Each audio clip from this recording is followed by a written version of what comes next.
Hello सभी। परमहंस योगानंद द्वारा एक योगी की आत्मकथा में हम स्वामी योगानंद की अविश्वसनीय आध्यात्मिक यात्रा का अनुसरण कर रहे हैं और अध्याय 32 में हम राम के चमत्कारिक पुनरुत्थान से चकित रह गए।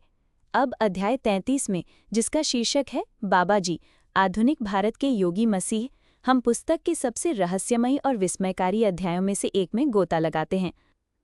योगानंद हमें बाबा जी से परिचित कराते हैं, जो कि महान अमर योगी हैं और क्रिया योग वंश के स्रोत हैं। ये अध्याय शुद्ध आध्यात्मिक जादू है, तो चलिए शुरू करते हैं। अध्याय 33 में योगानंद अभी भी भारत के सेरामपुर में श्री युक्तेश्वर के अधीन प्रशिक्षण ले रहे हैं और क्रिया योग के अपने अभ्यास को और गहरा कर रहे हैं।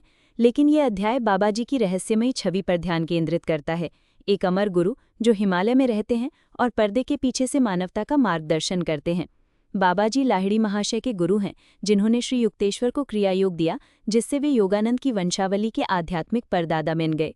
योगानंद ने इस रहस्यमय योगी के बारे में श्री युक्तेश्वर और लाहिड़ी महाशय से सुनी कहानियां साझा की, जिनकी उपस्थिति लगभग दूसरी दुनिया जैसी लगती है। बाबा जी को अमर प्राणी के रूप में वर्णित किया गया है, उम्र या मृत्यु से अछूते, जो जरूरत पड़ने पर शिष्यों को प्रकट होते हैं, अक्सर सुदूर हिमालय की गुफाओं या जंगलों में।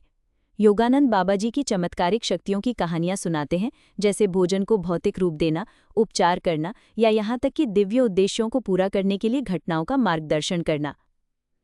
लेकिन जो चीज़ बाबा जी को अलग करती है वो सिर्फ उनकी शक्तियां नहीं है, वो है उनका मिशन।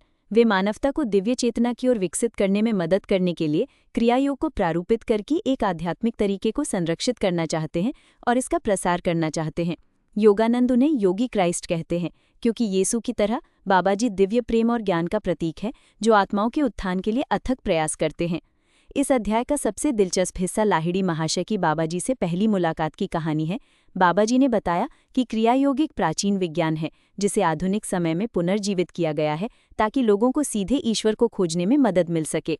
ये कहानी योगानंद को आश्चर्य में डाल देती है। उन्हें एहसास होता है कि उनका अपना अभ्यास इस अमर गुरु द्वारा निर्देशित एक दिव्य योजना का हिस्सा है।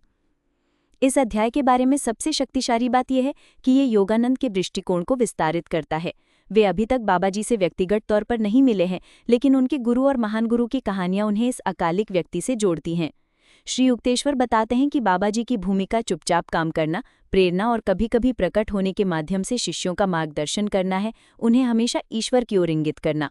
योगानंद के लिए बाबा जी के बारे में जानना क्रिया योग के प्रति उनकी श्रद्धा और उनके आध्यात्मिक मार्ग के प्रति उनकी प्रतिबद्धता को गहरा करता है।